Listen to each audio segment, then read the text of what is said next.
രാമായണത്തിൽ രാമരാവണ യുദ്ധത്തിന് ശേഷം സീതയുടെ പാതിവ്രത്യം തെളിയിക്കുന്നതിന് അഗ്നികുണ്ഡത്തിൽ ചാടി പാതിവ്രത്യം തെളിയിച്ചു. എന്നാൽ രാജകൽപ്പന പ്രകാരം സീതയെ നാടുകടത്താൻ ലക്ഷ്മണനെ ഉപദേശിക്കുന്നു, കാട്ടിൽ കൊണ്ടുപോയി ഉപേക്ഷിക്കുന്നു എന്ന് കാണുന്നു. ഇതിന്റെ ആവശ്യമുണ്ടോ? പാതിവ്രത്യം തെളിയിച്ചതല്ലേ? ഈ സംശയത്തിനുള്ള ഉത്തരം അറിയണമെന്ന് അറിയിക്കുന്നു. ഇവിടെ നമ്മൾ മനസ്സിലാക്കേണ്ടത്, സീത പരിശുദ്ധയാണെന്ന് മറ്റാരെക്കാളും അറിയുന്നവനാണ് രാമൻ.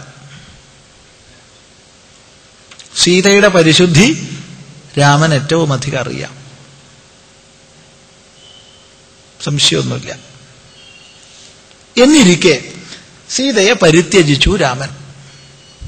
ഈ സന്ദർഭം വാൽമീകീയ രാമായണത്തിൽ വളരെ വിശദമായി പ്രതിപാദിക്കപ്പെട്ടിട്ടുണ്ട്. പലരും എന്താണ് ഇതിന്റെ പിന്നിലെ തത്വം എന്ന് മനസ്സിലാക്കാതെ വളരെയധികം രാമന് മേൽ നിന്ദയെ ചൊരിയുന്നത് നമ്മൾ അറിയുന്നുമുണ്ട്. ഇവിടെ നമ്മൾ മനസ്സിലാക്കേണ്ടത്, രാമായണത്തിന്റെ ആരംഭത്തിൽ തന്നെ ധർമ്മത്തിന്റെ മൂർത്തിയായിട്ടാണ് രാമനെ അവതരിപ്പിച്ചിട്ടുള്ളത്.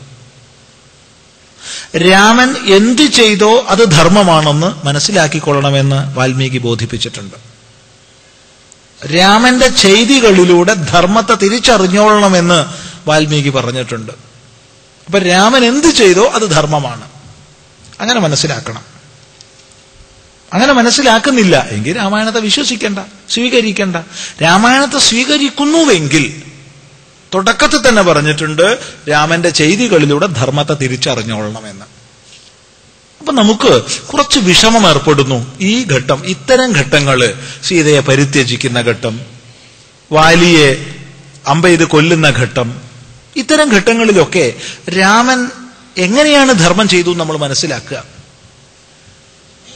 ഇത് നമ്മൾ മനസ്സിലാക്കാൻ നമുക്ക് സാധിക്കണമെങ്കിൽ ധർമ്മത്തിന് മുഖ്യധർമ്മം, ഗൗണധർമ്മം എന്ന് രണ്ട് വകഭേദങ്ങളുണ്ടെന്നറിയണം. മുഖ്യമായ ധർമ്മം, മുഖ്യമല്ലാത്ത ധർമ്മം. മുഖ്യമല്ലാത്ത ധർമ്മം എന്നതിലൂടെ ഉദ്ദേശിക്കുന്നത് ദേശകാലങ്ങൾക്കനുസരിച്ച് മാറുന്ന ധർമ്മമാണ്.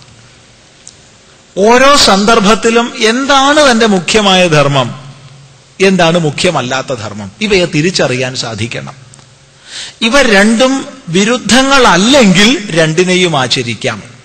പക്ഷെ വിരുദ്ധങ്ങളായി വന്നാൽ ഗൗണത്തെ ഉപേക്ഷിക്കണം, മുഖ്യത്തെ ആചരിക്കണം. ഈ തത്വം മനസ്സിലാക്കുക. ഇത് മനസ്സിലാക്കിയാൽ മാത്രമേ രാമായണത്തിൽ രാമൻ എങ്ങനെ ധർമാചരണം ചെയ്തു എന്ന് മനസ്സിലാവൂ. എങ്കിൽ ഈ ചോദിച്ച സീതാപരിത്യാഗ സന്ദർഭത്തിലേക്ക് വരൂ. അവിടെ നമുക്ക് കാണാം. നോക്കൂ, ഒരു രാജാവ് എന്ന് പറഞ്ഞാൽ അദ്ദേഹം മാംസചക്ഷുസല്ല, ചാരചക്ഷുസാണ്. ചാരന്മാരാകുന്ന കണ്ണുകളോട് കൂടിയവനാണ് രാജാവ്. ഈ ചാരന്മാര് എന്തെല്ലാം തന്ന് വിവരങ്ങളെ നൽകുന്നുണ്ടോ അതിനനുസൃതമായി രാജ്യം ഭരിക്കാൻ ബാധ്യതപ്പെട്ടവനാണ് രാജാവ്. ഇത് വ്യക്തമായി നീതിശാസ്ത്രങ്ങളിൽ പറയുന്നുണ്ട്. രാജാക്കന്മാർ ചാരചക്ഷുസ്സുകളാണെന്ന് വ്യക്തമായി നീതിശാസ്ത്രങ്ങളിൽ പറയുന്നുണ്ട്. ഇങ്ങനെയുള്ള ചാരന്മാരാണ് രാജാവിന് വിവരം കൊടുക്കുന്നത്. നാട്ടിൽ നാലാള് കൂടുന്നിടത്ത്, ചത്വരങ്ങളില്, ഈ പീഡികകളുടെ മുന്നില് ഒക്കെ ഒരു സംഭാഷണമാണ്, രാജാവിന് ഇങ്ങനെയാവാച്ചാ നമുക്കൊക്കെ എങ്ങനെയാവാം. ഈ വിവരം ചാരന്മാർ നൽകിക്കഴിഞ്ഞാൽ, ഇത് സീതയുടെ ചാരിത്രത്തെ സംബന്ധിച്ചാണ്, ഈ വിവരം ചാരന്മാർ നൽകിക്കഴിഞ്ഞാൽ രാജാവിന്, ഭർത്താവിന്, ഈ രണ്ട് ഭാഗങ്ങളുള്ള രാമന് ചിന്തിക്കാനുള്ളത് ഒന്നേയുള്ളൂ. ഏതാണ് മുഖ്യധർമ്മം? രാജധർമ്മമാണോ എങ്കിൽ ഭർതൃധർമ്മത്തെ ഉപേക്ഷിക്കണം, ഭർതൃധർമ്മമാണോ എങ്കിൽ രാജധർമ്മത്തെ ഉപേക്ഷിക്കണം. രണ്ടും കൂടി ഒന്നിച്ചെനി പറ്റില്ല. ഇതാണ് ശാസ്ത്രം പറയുന്നത്. കാരണം രാജാവ് സ്വതന്ത്രനല്ല. നമ്മൾ ചിലപ്പോൾ വിചാരിക്കും രാജാക്കന്മാർ സ്വതന്ത്രന്മാരാണെന്നല്ല. നീതിശാസ്ത്രാനുഗോ രാജ.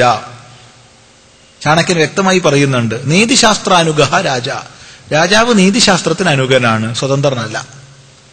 അപ്പൊ ഇതിലേതാണ് സാധിക്കുക? ഒന്നുകിൽ ഭർതൃധർമ്മത്തെ പുരസ്കരിച്ച് രാജപദവിയെ ഉപേക്ഷിച്ച് സീതയോടുകൂടെ കഴിയണം, അല്ലെങ്കിൽ സീതയെ ഉപേക്ഷിച്ച് രാജപദവിയിൽ ഇരിക്കണം. ത്യജേദേകം കുലസ്യാർത്ഥേ എന്നുള്ള ന്യായമനുസരിച്ച് രാമൻ സീതയെ ഉപേക്ഷിക്കാൻ തീർച്ചയാക്കുന്നു. ആ നിശ്ചയത്തിലേക്ക് കടക്കുന്നത് ഒട്ടനവധി വിചാര വിമർശങ്ങളെ ചെയ്തിട്ടായിരിക്കണം. കാരണം 14 വർഷം തികയുന്നന്ന് രാമൻ വന്നില്ലെങ്കിൽ അഗ്നിപ്രവേശം ചെയ്യുമെന്ന് പ്രതിജ്ഞ ചെയ്ത ഭരതൻ വീണ്ടും രാജപദവി ഏറ്റെടുക്കാൻ പോകുന്നില്ല. ലക്ഷ്മണനോ ശത്രുഘ്നനോ ഏറ്റെടുക്കാൻ പോകുന്നില്ല. രാജ്യം അരാജകമാകും, നശിക്കും. ഈ സ്ഥിതിയിൽ രാജധർമ്മമാണ് മുഖ്യമെന്നും ഭർതൃധർമ്മം ഗൗണമാണെന്നും തിരിച്ചറിയുന്ന രാമനാണ് സീതയെ പരിത്യജിക്കുന്നത്. ഈ ഘട്ടം ഒന്ന് വായിക്കണം വാൽമീകി രാമായണത്തില്. രാമൻ എന്ന രാജാവിന് യാതൊരു ഇളക്കവുമില്ല. സീതയെ ഞാൻ ഉപേക്ഷിക്കാൻ പോവുകയാണ്, മറുത്തൊരക്ഷരം പറഞ്ഞാൽ നിങ്ങളുടെ തല വെട്ടുന്നാ പറയണത് സഹോദരന്മാരോട്. എന്നാൽ രാമൻ എന്ന ഭർത്താവ് പൊട്ടി പൊട്ടി കരയുകയാണ്. പൊട്ടി കരയുന്നെന്ന് മാത്രമല്ല, അന്ന് 39 വയസ്സായിട്ടേ ഉള്ളൂ.